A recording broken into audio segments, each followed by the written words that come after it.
Thank you, everybody, for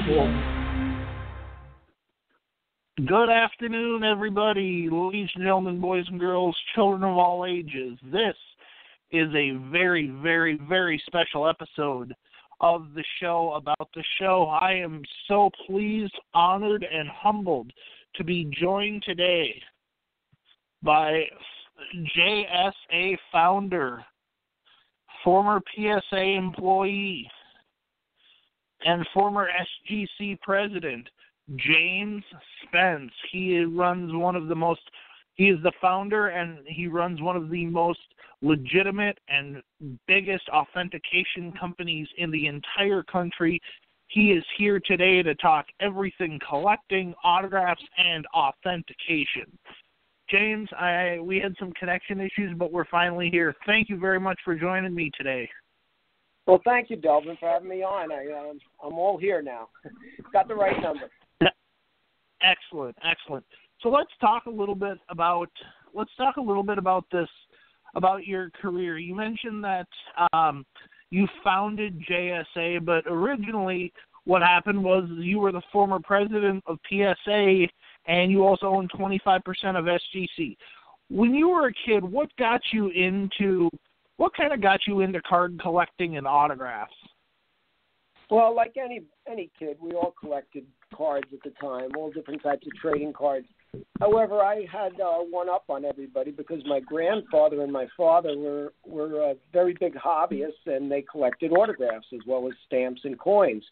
But my grandfather's autograph collection was something that I took especially note of because it was such a vast collection, and he taught me how to collect autographs, how to send them through the mail and approach people. And fortunately, I built up myself a nice collection of my own as a child, and continued into adulthood with it. You mentioned your dad and your grandpa were two big influences on you. Do you remember who the first autograph you ever got was, through the mail or in person? Yes, it was Bill Mombouquet, who played for the Red Sox, and he actually played for the Yankees in 1968, and he became a scout for them, just after, his career ended, I believe, in 69 with the Giants. And I still have that very card in my collection. What was that, through the mail, or was that in person? That was through the mail. In the back of the Yankee yearbook, for some reason, they listed the addresses of the scouts, and I just happened to notice that the same name appeared on a baseball card that I had, a 68 Topps, and I decided to, give it a whirl. I sent it out with a return addressed envelope, stamped, of course, and much to my surprise, within a couple of weeks, I received a response. So I figured, why not do this some more? And I kept sending to the ballparks because at the time I didn't have access to the address book by Jack Smalley. It actually had not been created yet. So I went that direction, and sometimes you get good responses. And in fact, a lot of times I get good responses. Sometimes you get stamped or different types of facsimile autographs through the mail. But surprisingly, I got responses from Tom Seaver, Nolan Ryan, Rod Carew, a lot of big-name people at the time, and they signed everything I sent them. Was that kind of, when you were doing that, was that kind of what sparked or piqued your interest in becoming an authenticator, or at that point were you just kind of collecting for the fun of it? Well, at that age, I was strictly collecting, but my brothers also enjoyed collecting, so it was kind of like a family affair.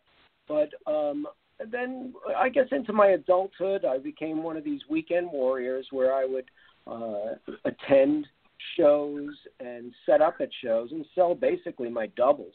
And I had a full-time job.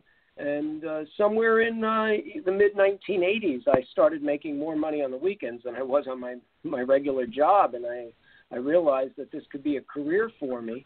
So I was a dealer for many years, and then in the early 1990s, many people, I guess, were getting scammed, and I guess I gained a reputation for knowing what I was talking about because of my passion for all of this.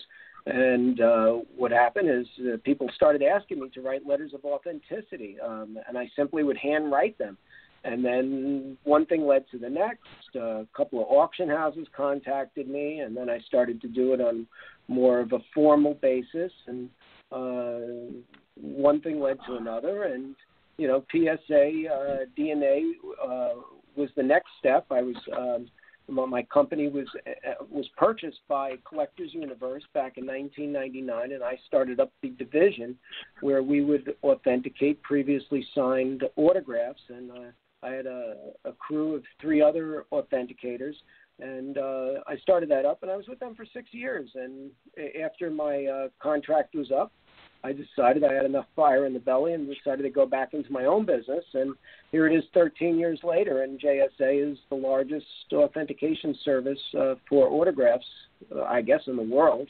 I was going to say the country, but I can't imagine outside of the United States it being that big. So talk about your time at SGC, because you owned 25% of SGC about 10 years ago. How did that come about? It was interesting because they were only a couple of blocks away from my office in Parsippany, New Jersey. And at the time, we did not we were working with Beckett at the time, and Beckett allowed us to also work with SGC. And then I had a partner, and we forged a relationship with Dave Foreman, who owns SGC. We only were there for about a year before both companies decided we'd go in a different direction. And actually, I'm getting very close to starting up my own encapsulation division. That's just a few months away. We have all the forms, and everything seems to be sealing well, and it's all going to be hopefully made public by the National Convention. Wow. So you guys are – so you're telling me, breaking news on here, you guys are going to start doing encapsulation, huh? Yes, it's been a long way. I've actually been preparing this for years, but it takes a lot. And unfortunately, I had one worker that was, spearheading this whole thing, and he got very, very ill. And then we had to shift gears and took it on without him. But fortunately, the room is all set up. I bought all the machinery. I've seen the encapsulation work. It seals, and now it's just a matter of getting all the computerization to get it all together, and we'll be ready to go, taking in cards. Honestly, I'm not worried about getting cards in. I'm more concerned about getting them out the door. I just want to make sure the production is up to the standards of what we do, as far as similar to what we do in autographs. Absolutely. So you mentioned that you work for PSA and SGC. When you're talking about getting into encapsulation, that's kind of what I guess maybe PSA is best known for, especially maybe in the card world. Was that something that's always been in the back of your mind, or was that something that just within the last maybe 3 or 4 years you've been like, okay, here's a market that we can get into? No, I ever since I started JSA, I knew that was ultimately the direction. I was never really happy with anyone else's the slab, the encapsulation itself. So we, I believe, built a better mousetrap, and it's really sleek, and the flip is so much better than anyone I've seen out there. And I think it's going to certainly be well received by the industry. I mean, we already have the reputation, we have the brand, so that's not something we really have to sell people on. It's just they need to enjoy what I see was a really nice encapsulation. Now, are your encapsulations going to look kind of similar to the Beckett and the PSA ones, where they're going to have a serial number, the brand of the card, the player, all that kind of stuff, or are yours going to different a little bit? No, it's going to be similar to that, but we're going to have a barcode on it. In addition, it's going to be a lot more attractive. It will have a black border or a gasket holding the card into place. It's not going to be held in by Mylar. The font is going to look a lot nicer than what I've seen from my competitors. It's similar in size, if that's what you mean. I would say it's similar. It's not as sharp edged as, say, the Beckett holders or clunky like they have, but it's maybe a little bit bigger than PSAs and maybe a little bit smaller than SGCs. Okay. So that's, and you said you hope to debut that at Nationals? Yes, we do have samples, but my biggest concern was getting the turnaround for people. So it's not a problem showing samples. I just want to be able to feel good about receiving them in, so we can turn them around in a reasonable period of time. I don't want to have customers telling me 3-4 months later that their that their order hasn't been satisfied. That's certainly not what we do when it comes to the autograph authentication, creating letters and basic certs and witness protection that we already have. So I don't want to get involved in something that we can't produce on a regular basis. Now, when you talk about authentication, you guys obviously, I would assume that probably cards and baseballs would probably be the two most popular items baseball-wise. What are some other maybe kind of oddball or unique items that you guys have either authenticated or were not able to authenticate, but you just thought to yourself, oh, wow, that's a really neat item? I'll tell you what, there's just about any type of item that I can think of that's been signed, we have been able to authenticate. And it's much more than just baseballs and photographs. I mean, we do uniforms, jerseys, different types of apparel. I've seen things like eggs that we've authenticated that have signatures on them, books, and the list goes on and on, banners and pennants and virtually anything that has a signature on it. And it's not just in the sports field. We do anything historical, musical, really a who's who. We do famous famous personalities as well as even criminal autographs, serial killers. We don't really sure. have a moral barometer on what people should collect or not. I mean, it's just if it's signed, we look at it very objectively.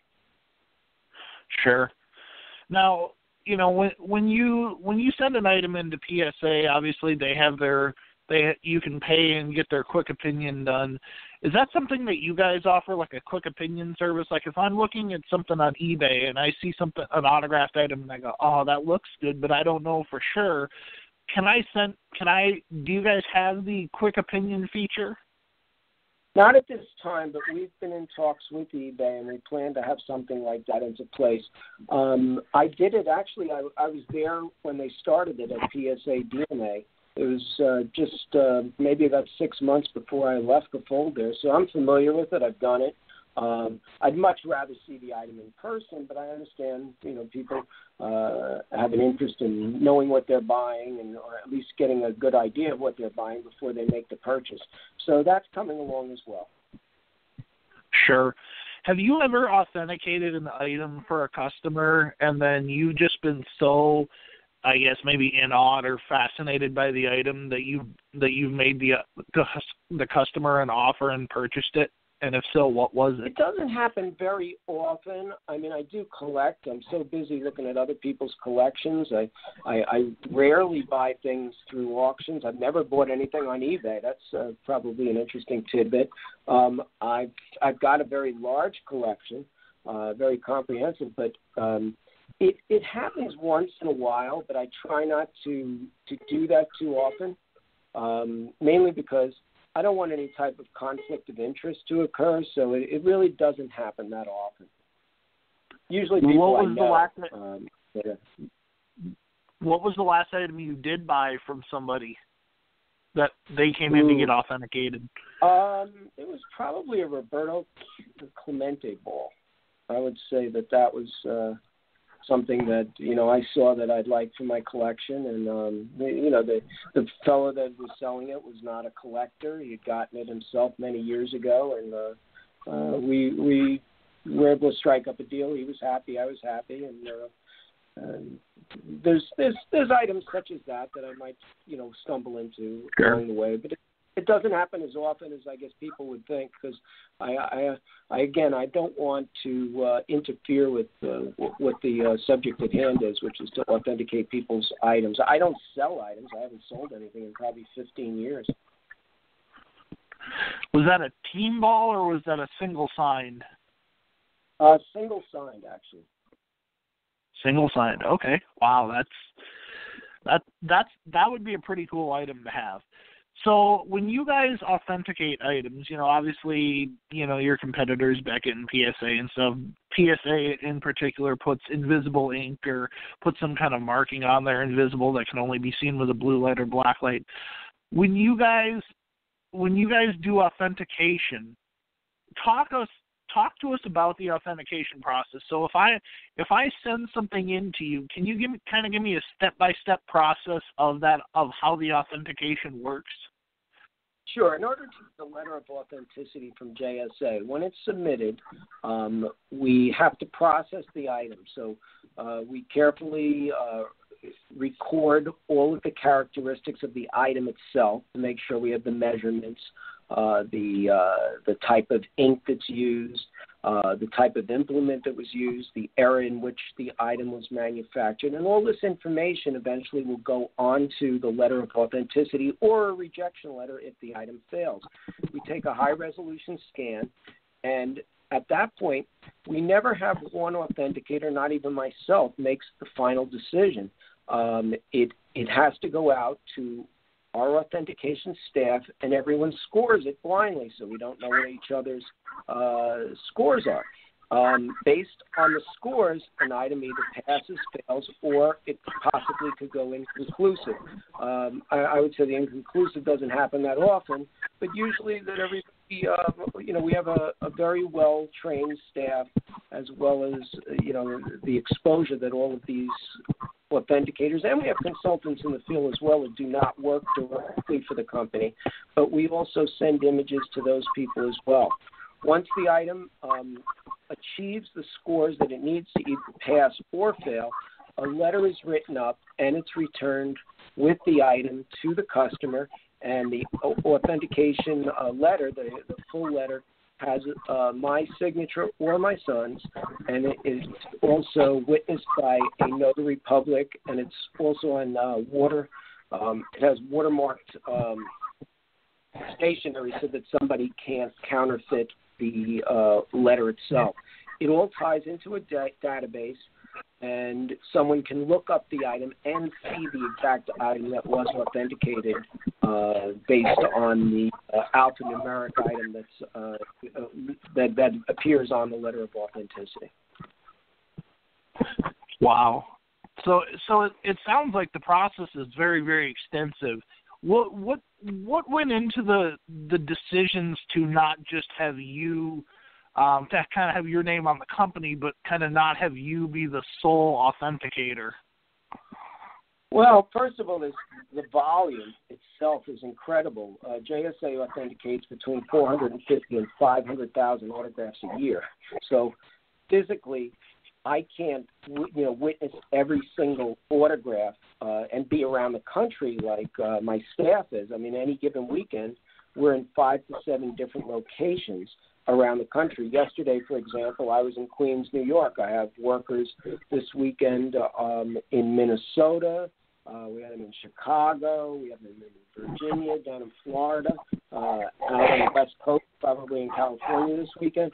So there's not a chance that I could view all of these, especially when it comes to the witness protection service that we have, where we sit next to the athlete and watch every single autograph that they sign, and that gets stickered and placed into our database as well. Yeah, and that does make sense. Now, you guys mentioned Minnesota. Are you guys at the Canterbury show? Oh, you got me there. I don't know. I personally wasn't there. I mean, the schedule is pretty demanding, and we have I have a fellow that takes care of all the scheduling for us. So I don't know exactly where. I know they're there, but I'm not sure exactly the location. But it's all up on our website, SpenceLOA.com.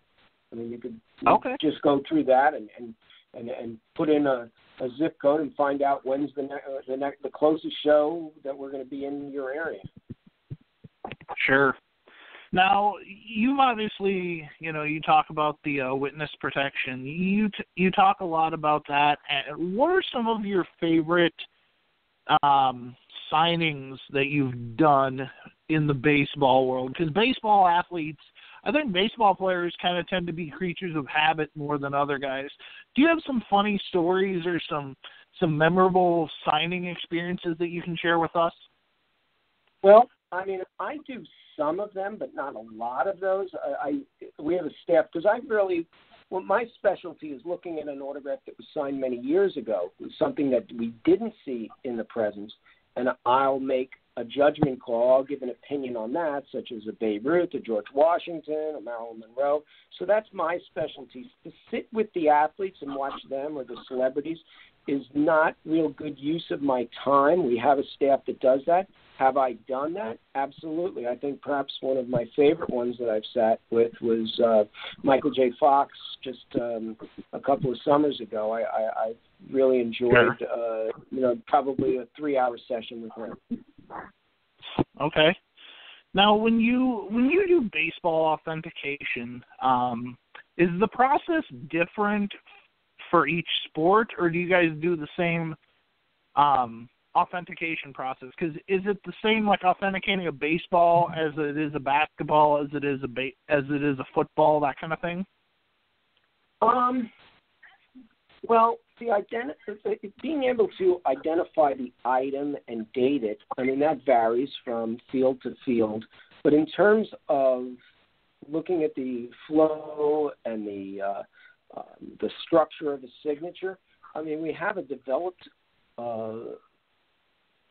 exemplar file, which is specimens of the person's autograph, and our exemplar file has over 700,000 examples, and most of them are in date order, so that we're able to see the evolution of a person's autograph, because usually an autograph evolves as opposed to really changes. It evolves into what it becomes, right up until the person's death.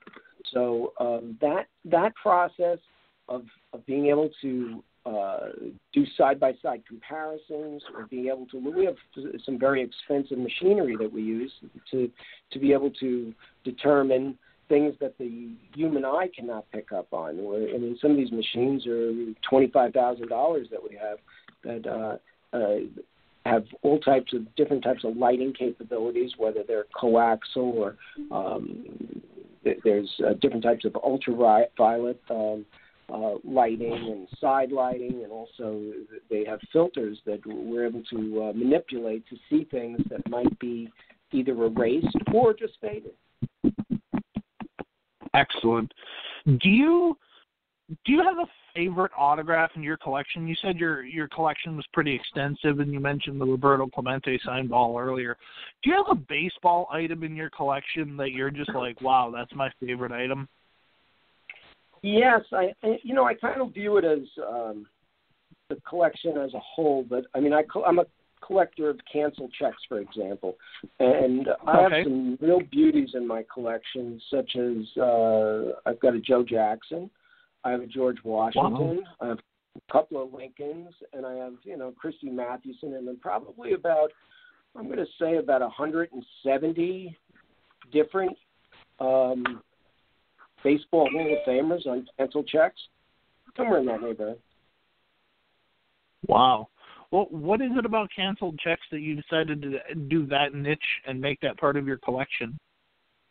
I like the size of them. I don't really enjoy collecting a lot of oversized items. So I know people like collecting bats or jerseys, but you got to have a place to put these things. My check collection can all fit, in one single safe because they are flat. They're paper items, and they also give you. I like the idea that they're all dated.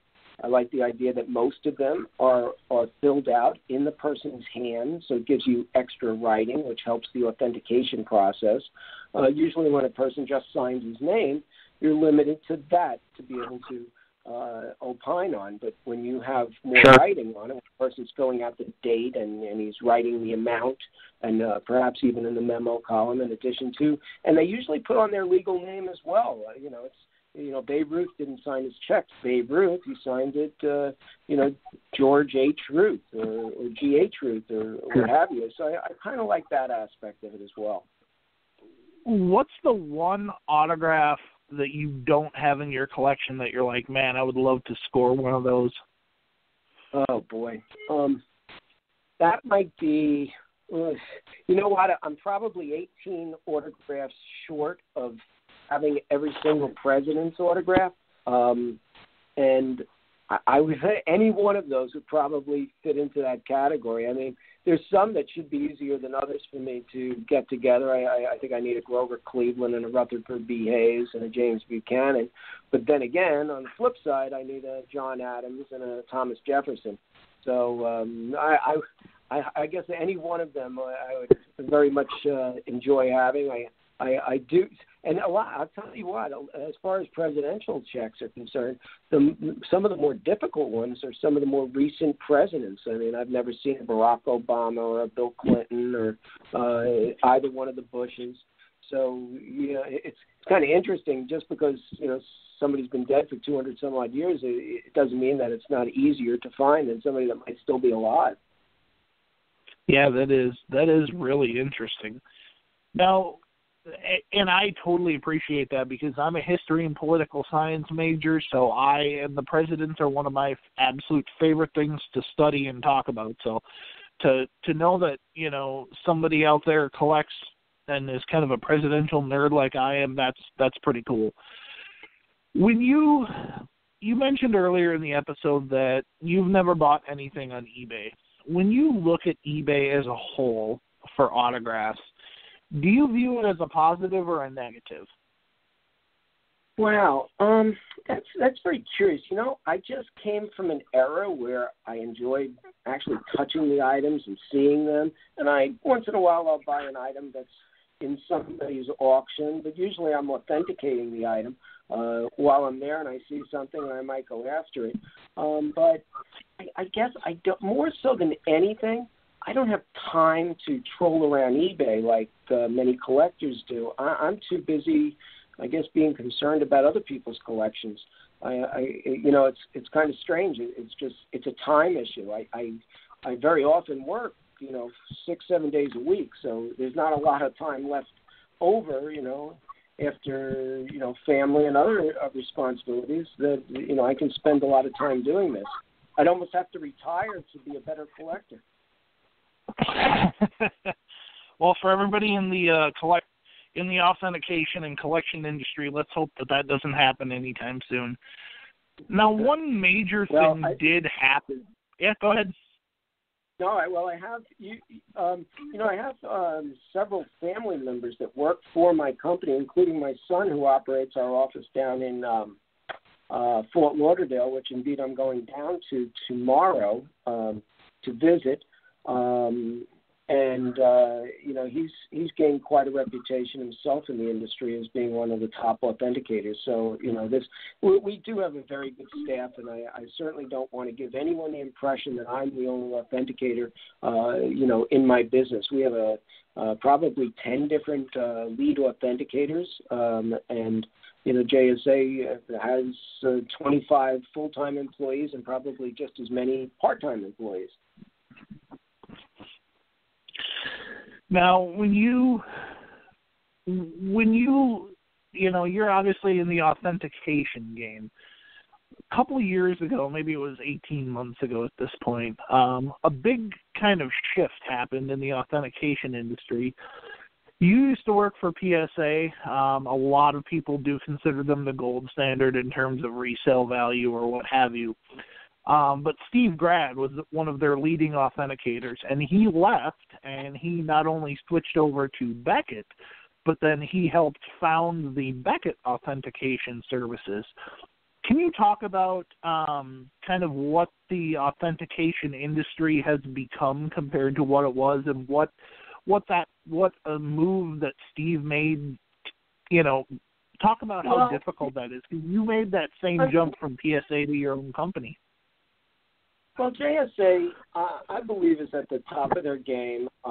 As far as competition, a lot of this happened really because of me and my career. I mean, if you look at most of the other authenticators in the field, whether it be SGC or even Steve, and at one time there was Zach over at PSA DNA, and most of this started with me. They're kind of like offshoots of what I started. Obviously, I had I don't know if you're familiar, but I had a 10-year relationship with them. And Beckett, decided to go a different direction and have their own in-house service. So I guess they lured Steve over to their company, and they started their own. But we were doing the authentication and slabbing for better than 10 years with Beckett. PSA got a whole new crew of people in, and some of these guys are very good authenticators. I'm certainly not,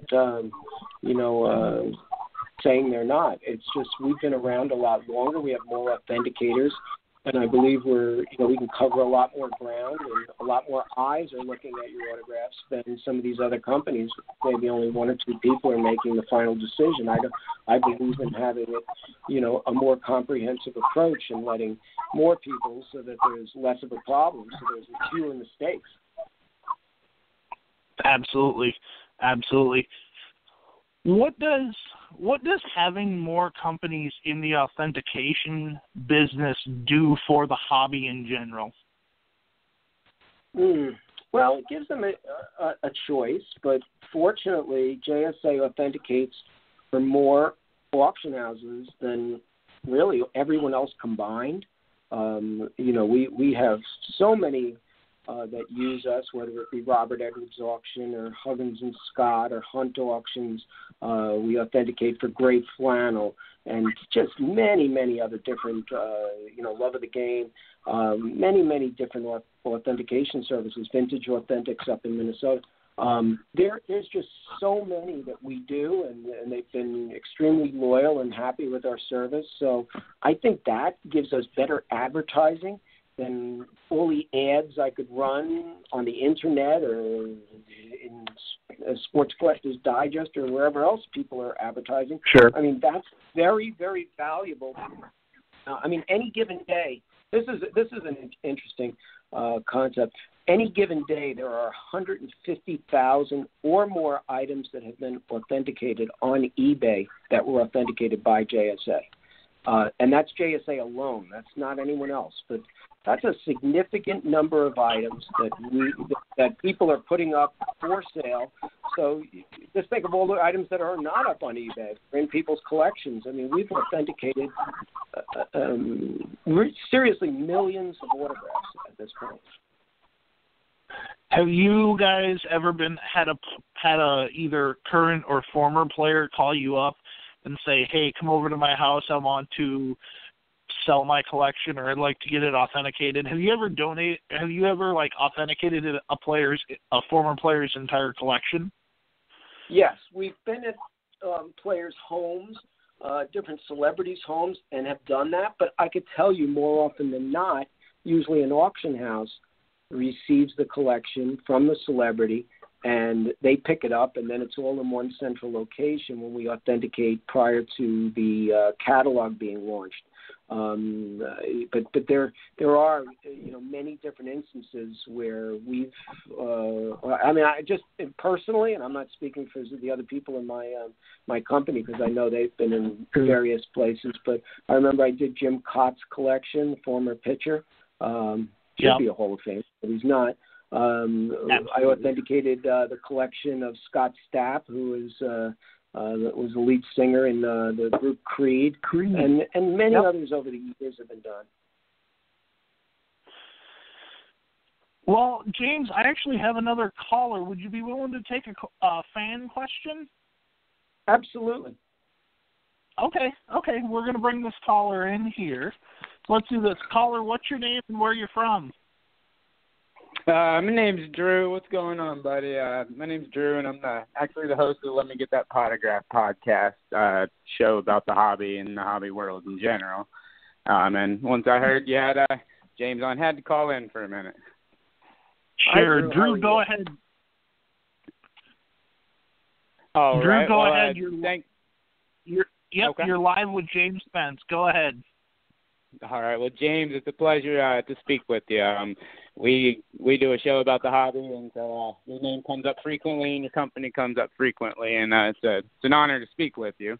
Well, thank you for calling in. Absolutely. Just had a quick question, and that was, you guys are, as it's been said through the interview, you are one of the, if not the standard for authentication of items, really, in the hobby and really beyond. And I was always curious if it ever came up in your guys' mind or anything to possibly do some type of encapsulation with your certifications, like some of the other companies do, since your name does carry so much weight and so much respect in the hobby. I was just always curious if there was ever a plan on maybe introducing some type of encapsulation or anything like that to go along with the authentication. Actually, we just spoke about that prior to you calling, and yes, we're hopefully going to launch that by the National. So that's coming, and we're expecting it to make a big splash once that comes about. But, look for that, and there'll be examples up on our website as well.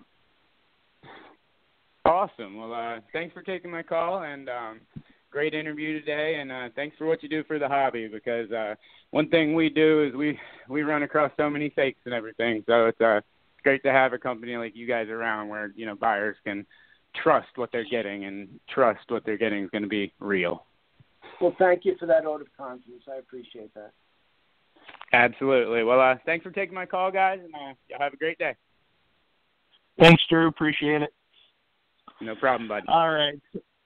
So, James, that was just one fan question from Drew, and you mentioned the encapsulation. For people who may not understand, talk about how big of a deal this is for you guys, because this is really kind of maybe the one last niche that you guys weren't involved in that the other companies were. Well, it's not like we're not busy. I can tell you that. We're extremely busy. So Right. This is going to add a whole new division on, and my estimation is within a couple of years, it perhaps will double the size of JSA. We're prepared to do it. We want to do a great job. We're not just looking to do a good job.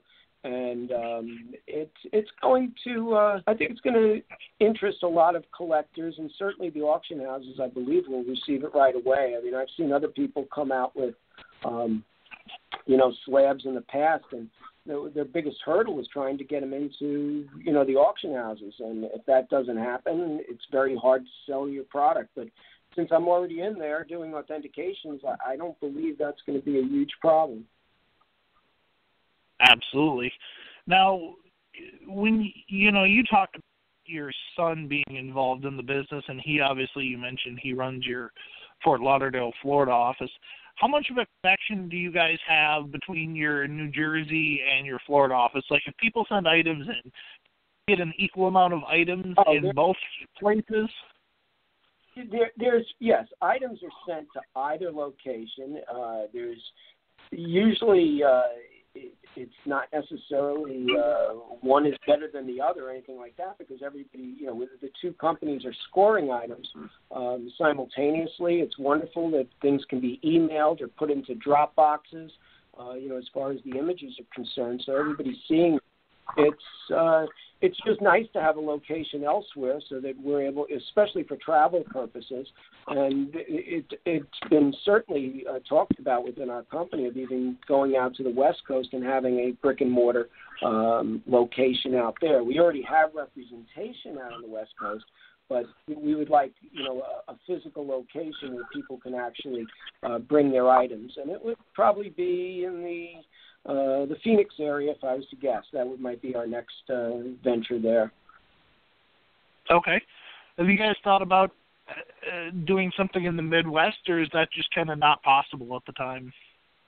Well, we have representation there as well, but it's a lot easier for us to hop on a plane to go to Chicago than some of us, hopping on planes to go to LA or even Phoenix. I mean, I'm trying to cut down on the air travel. That can wear you down. I mean, I've been on the road for the last 30 years in this industry, and it's quite demanding. And that's why I'd like to see people home more nights so that they don't get burnt out. What's the one big thing that you would like to see in the hobby, the card collecting industry? What's the one big thing you would like to see card collectors change that they either do or don't do? Ooh, that's a tough question. I think, it's interesting. I mean, the government's not going to step in and have any type of regulation, in my estimation. I mean, I guess there's been a little bit out in California. They required you to have, a letter of authenticity upon the sale of an item. But I believe that I think people should, especially collectors, should educate themselves more. I've seen people just buy items without really investigating the buyer, learning more. I would just like to see the buyer themselves become more educated. I'm not saying that they will have to turn into authenticators, but some of the purchases I've seen over the years, I don't know what the person was thinking. Perhaps they thought they were getting a deal that was so good, it was too good to be true. And it's a shame, because sometimes after the purchase, unless they have some way out of it, it's very difficult for them to get their money back. I recommend that people, purchase with something that can be reversible, such as a PayPal or a credit card, as opposed to sending a check or cash to people, because it's very difficult to get your money back. I mean, you can't put a charge back on those two types of purchases, and a lot of people get stuck, and it leaves a bad taste in their mouth, and then they leave the hobby. And some of these people are genuinely interested in collecting, and just because of a bad experience, and I understand, that they run away from the hobby. And I think if they did a little bit more homework to begin with, I think they would safeguard themselves. Absolutely. James, we got about 2 minutes and some change left, about 2.5 minutes. I want to give you the last 2.5 minutes or 2 minutes to kind of promo anything that you guys have coming out, future appearances, your website, anything you'd like to talk about. Well, thank you very much. I'll tell you, all of our appearances are listed up on our website, which is SpenceLOA.com.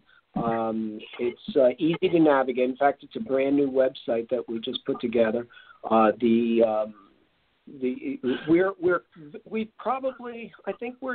haven't been in about 3 or 4 different states in the 50 United States. So we've been just about everywhere, which I'm very proud of, that we actually go meet the people, take in the items. I've probably been in about 40 of those states personally doing authentications. I was never one for just sitting back and, barking orders or sitting in some type of ivory tower. I've been a very hands-on. Sure. I go to work every day. I like to see my employees run alongside me. I've been at this. I've worked very hard, and we have a very good team that has a very good work ethic. And I'm always interested in getting, new people to come to work for me. I'm interested in training the next great authenticator. That's one of the hardest things in my business. I mean, we'll get all the business we want. The biggest problem is being able to process it all in a timely manner, and that's why I need authenticators. So we have a test that we give, and if a person looks like they have that aptitude, then we can, go forward and have some type of a business relationship if everything works out. So that's probably the biggest plug I'd like to give myself, is that, JSA is always, interested in hiring good people. We got about 30 seconds left. James, I cannot thank you enough, both for coming on this podcast and also what you have done for the industry. You have helped to legitimize the industry, to help make collectors and hobby enthusiasts fall in love with autographs again. And it's really, really been my honor to speak to a true legend and a true trailblazer such as yourself. Thank you so very much. Well, thank you, and I'd love to come back and talk to your public again. And I'm very passionate about this, and I'm glad to see other people have a similar interest as well. Thank you again, though, and take care. You too. Thanks, James. All right. So that was James Spence. He is the owner of JSA Authentication. And as you heard earlier in the episode, I'm not going to give any spoilers away. You have to listen to find out. But he dropped some breaking news. He dropped a bomb as it relates to the collection and hobby industry. So you definitely want to make sure you go back and listen to that. It is going to revolutionize how autographs are done. So that is a huge, huge announcement. I cannot thank you guys enough for listening. As always, this and every episode of the show about the show is dedicated to the memory of my dad. Please make sure you donate to disabled military veterans, SIGs for Soldiers on Twitter, at SIGS for Soldiers on Twitter. Also, check the big thank you to Drew for calling in. He has the Let Me Get That Potograph podcast. Him and his co-host Stu. Make sure you guys find that on Twitter, iTunes, SoundCloud, pretty much anywhere podcasts are available. I'll be back with another episode later on. You guys have a great day, and we'll see you down the road in podcast land.